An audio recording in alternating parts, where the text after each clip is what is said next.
ফাত্তাবিউনি ইউহিব্বুকুমুল্লাহ ইয়াগফির লাকুম যুনুবাকুম আল্লাহু গফুরুর রহিম। আল্লাহ পাক বলেন, হে আমার নবী, আপনি জানায়া দেন যে তোমরা যদি আল্লাহকে ভালোবাসতে চাও তাহলে আমি রাসূলকে ভালোবাসো, আমি রাসূলের অনুসরণ করো, রাসূলের ইত্তেবা করো। আল্লাহ পাক তোমাদের ভালোবাসবেন। শুধু তাই নয়, আল্লাহ পাক তোমাদের গুনাহগুলো maaf করে দিবেন। জোরে কোন সুবহানাল্লাহ। সুবহানাল্লাহ। এই ওয়াদাটা কার? আল্লাহ পাক। আল্লাহকে যদি আমরা ভালোবাসতে চাই তাহলে কাকে ভালোবাসতে হবে? রাসূলকে ভালোবাসতে হবে, রাসূলের অনুসরণ করতে হবে, রাসূলের ইত্তেবা করতে হবে। তাহলে রাসূলকে ভালোবাসা হবে, রাসূলকে ভালোবাসলে আবার আল্লাহকে ভালোবাসা হবে।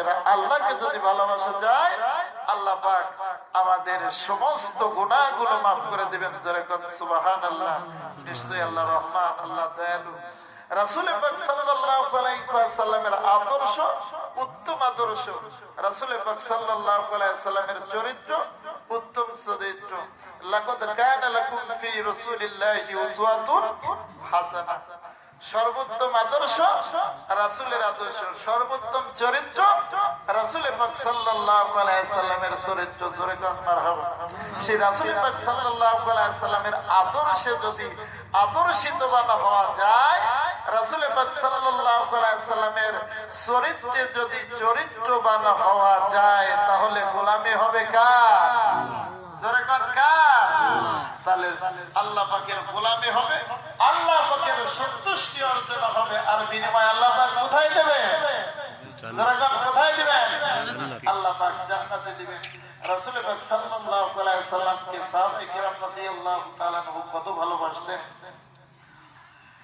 হাদিস শরীফের মধ্যে আছে, ওয়ান আনাস রাদিয়াল্লাহু তাআলা আনহু আন্না রাসূলান ক্বালা ইয়া রাসূলুল্লাহ সাল্লাল্লাহু আলাইহি ওয়াসাল্লাম মাতা সাআত ক্বালা ওয়াইলাকা ওয়া আ'আদাত লাহা ক্বালা আ'আদাতু লাহা ইল্লা আন ইউহিব্বুল্লাহ ওয়া রাসূলুহু ক্বালা আনাস ক্যামেরা ভালো লাগে ফামা রাআইতুল মুসলিমিনা ফারিহু বিশাইইন বা'দাল ইসলাম ফারাহুম বিহা মুত্তাফাকুন আলাইহি।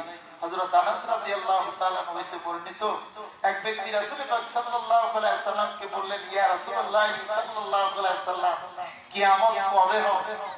আল্লাহর রাসূল বললেন, তোমার ধ্বংস হোক। কি এমন আমল করেছো যে তুমি জিজ্ঞেস করতেছো যে কিয়ামত কবে হবে? লোকটা বলতেছে, ইয়া রাসূলুল্লাহ সাল্লাল্লাহু আলাইহি ওয়াসাল্লাম, আমি আল্লাহ এবং আল্লাহর রাসূলকে আমার জীবনের চাইতেও অধিক ভালোবাসি। জোরে কোন সুবহানাল্লাহ। আল্লাহর নবী বললেন, যদি তাই হয়, যার সাথে যার মহব্বত তার সাথে তারা হাসর হবে। জোরে কোন সুবহানাল্লাহ। এই হাদিস শোনার পরে হযরত আনাস রাদিয়াল্লাহু তাআলা আনহু বলেন যে এই কথা শোনার পরে সাহাবায়ে কেরাম রাদিয়াল্লাহু তাআলা আনহু এত খুশি হলেন যে এই রকম খুশি আর কোনদিন সাহাবীদেরকে হতে দেখা যায় নাই। জোরে কোন সুবহানাল্লাহ। সাহাবায়ে কেরাম রাদিয়াল্লাহু তাআলা আনহু নিজের জীবনের চাইতেও রাসূলকে বেশি ভালোবাসতেন না কম ভালোবাসতেন? নিজের জীবনের চাইতেও বেশি ভালোবাসতেন।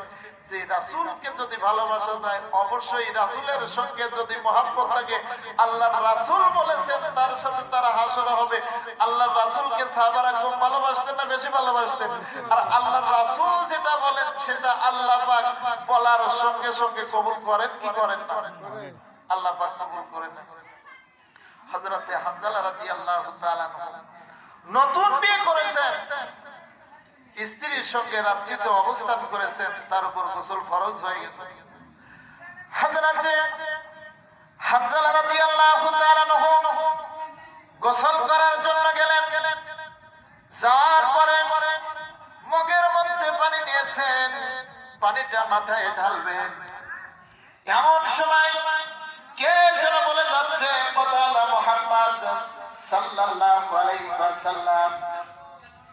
সঙ্গে সঙ্গে হযরত হানজালা রাদিয়াল্লাহু তাআলা গোসল না করে বাড়িতে চলে আসলেন। আসার পরে বিবিকে বলতেছেন, বিবি রে, তরবারিখানা যাও, শুনতে পেলাম মুহাম্মদ সাল্লাল্লাহু আলাইহি ওয়াসাল্লাম দুনিয়ায় নাই। বিবি বলতেছেন, স্বামী আমার, আপনার উপর তো গোসল ফরজ হয়েছে। হযরত হানজালা রাদিয়াল্লাহু তাআলা বলেন, কার জন্য গোসল করব? আল্লাহ নবী যদি দুনিয়ায় বেঁচে না থাকে আমার গোসল করে লাভ কি? হযরতে হামজা রাদিয়াল্লাহু তাআলা চিন্তা করলেন, এখন যদি আমি গোসল করতে থাকি সময় লাগবে না? লাগবে না? লাগবে। আর ইতিমধ্যেই কাফেরেরা রাসূলের উপর যদি চড়াও হয়ে যায় তাহলে অবস্থাটা কি হবে? গোসলকে বেঁধে রেখে তরবারিখানা নিয়ে ময়দানে রওনা দিলেন। হযরত হামজা রাদিয়াল্লাহু তাআলা যুদ্ধ করতে করতে শহীদ হয়ে গেলেন। হযরত হামজা রাদিয়াল্লাহু তাআলা নূর বিবি উস্কো খুশকো চুল নিয়ে পাগলের মতো হয়ে চলে চললেন।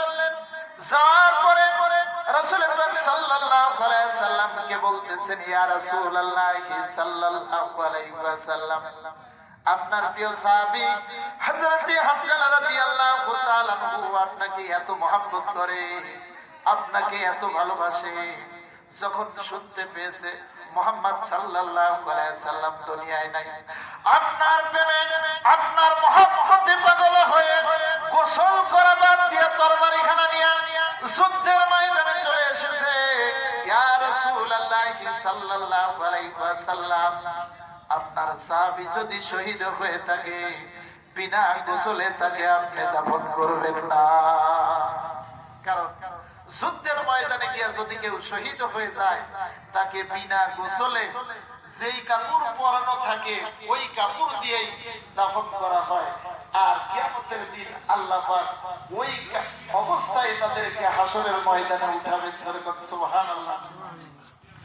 হাসরের ময়দানে যখন তাদেরকে রক্তমাখা অবস্থায় উঠানো হবে তখন আল্লাহ পাক, আল্লাহ জানে কি জানে না, আল্লাহ পাক যেদিকে বলবেন তোমরা কারা, তখন বলবে রব্বুল আলামিন, আমরা বললাম তোমার সেই সকল বান্দা যারা তোমার দ্বীন কায়েমের জন্য নিজের জীবনটা দিয়ে শহীদ হয়ে গেছে।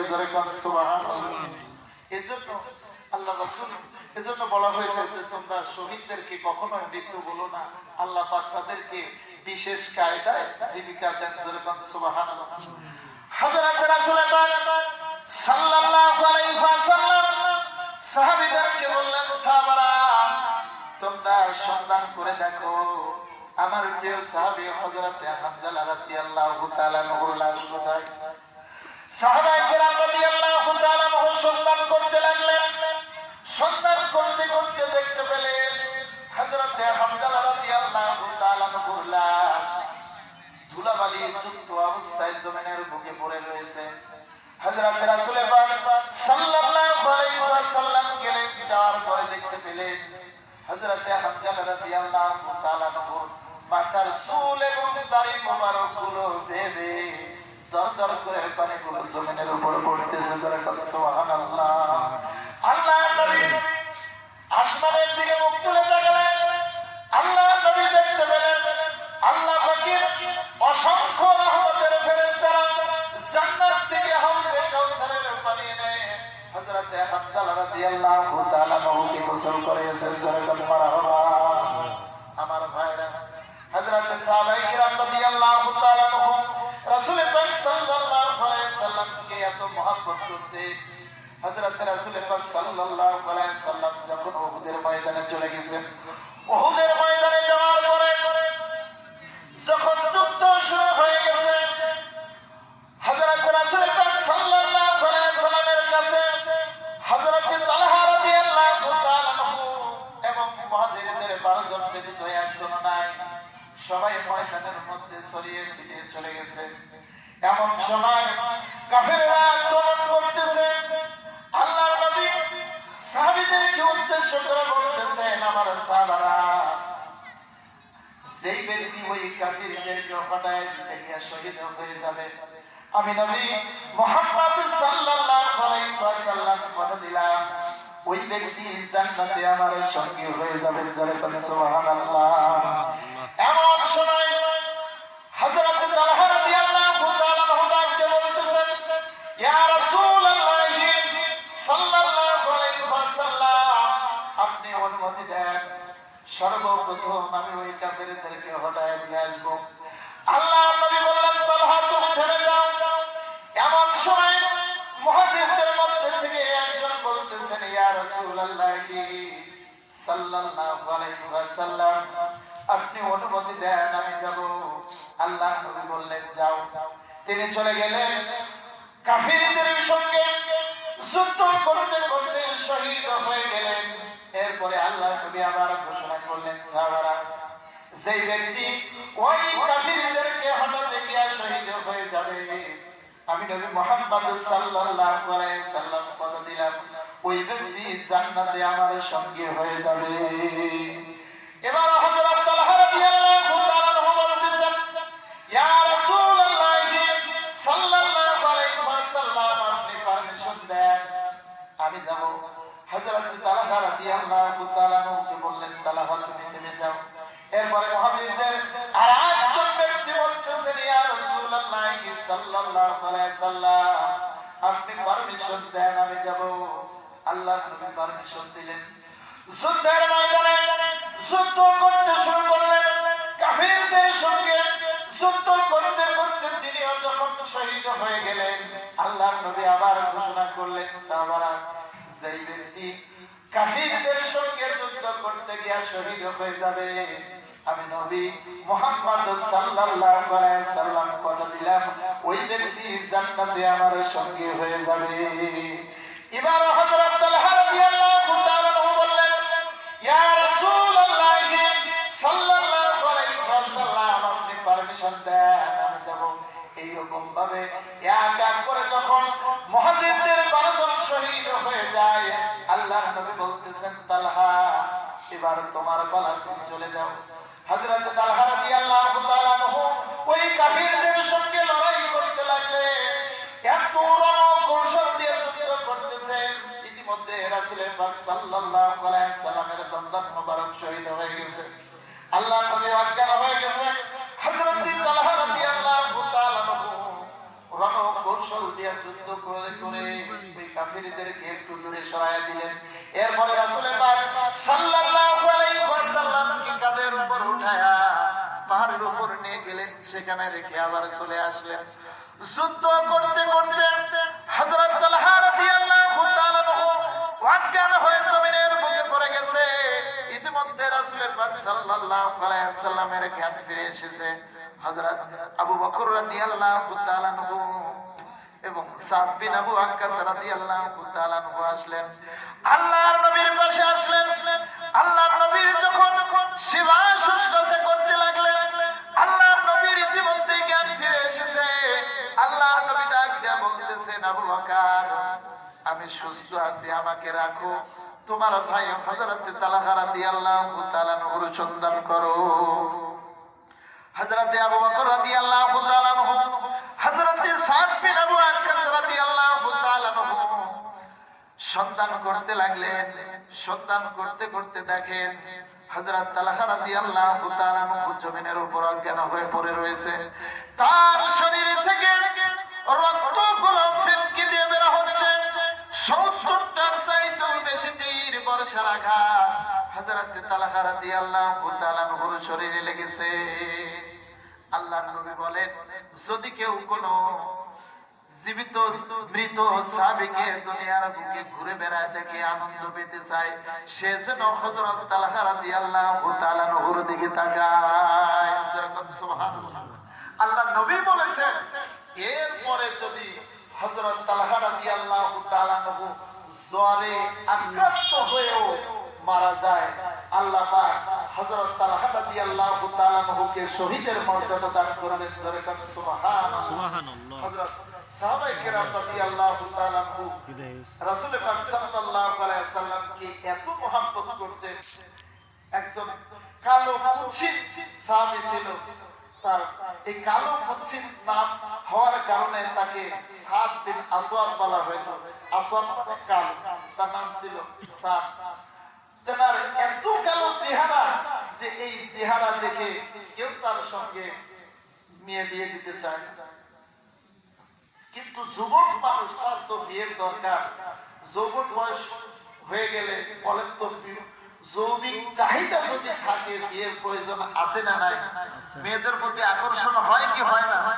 হযরত সাদ রাদিয়াল্লাহু তাআলা যে মেয়ের সঙ্গে বিয়ের প্রস্তাব নিয়ে যায়, অভিভাবকরা নিষেধ করে না, তোমার মতো এত কালো কুৎসিত চেহারার যুবকের সঙ্গে আমার মেয়ের বিয়ে দিয়ে আমি আর আমার মেয়ের জীবনটা নষ্ট করতে চাই না। তখন সাহাবী চিন্তা করলেন উপায় কি?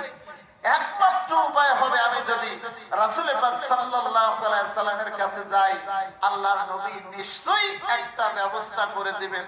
যেহেতু আমি বললাম রাসূল পাক সাল্লাল্লাহু আলাইহি সাল্লামের একজন প্রিয় সাহাবী, আর আল্লাহর নবী নিশ্চয়ই সাহাবীদের অবস্থাগুলো অবলোকন করবেন না?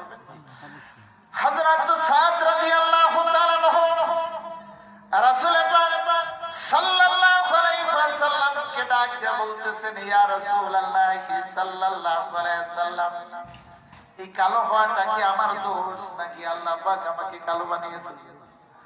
আব্দুর রহিম 500 টাকা দান করেছেন, জোরে কোন মারহাবা। আল্লাহ তোমার বান্দার দানকে কবুল করে নাও, জানেমালে বরকত দান করে দাও।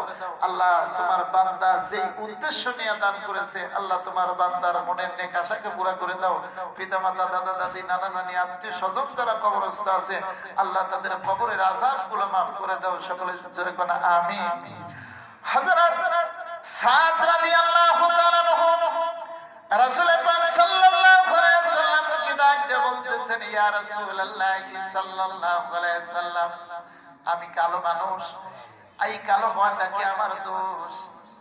আল্লাহ পাক আমাকে কালো বানিয়েছেন, এই কারণে আমার সঙ্গে কেউ মেয়ে বিয়ে দিতে চায় না। ইয়া রাসূলুল্লাহ সাল্লাল্লাহু আলাইহি ওয়াসাল্লাম, আমি যুবক মানুষ, আমার জৈবিক চাহিদা আছে, আমি যদি এখন বিয়ে করতে না পারি, যৌবনের কারণে কোনো অন্যায় হয়ে যেতে পারে। ইয়া রাসূলুল্লাহ সাল্লাল্লাহু আলাইহি ওয়াসাল্লাম, আমার কি বিয়ে হবে না?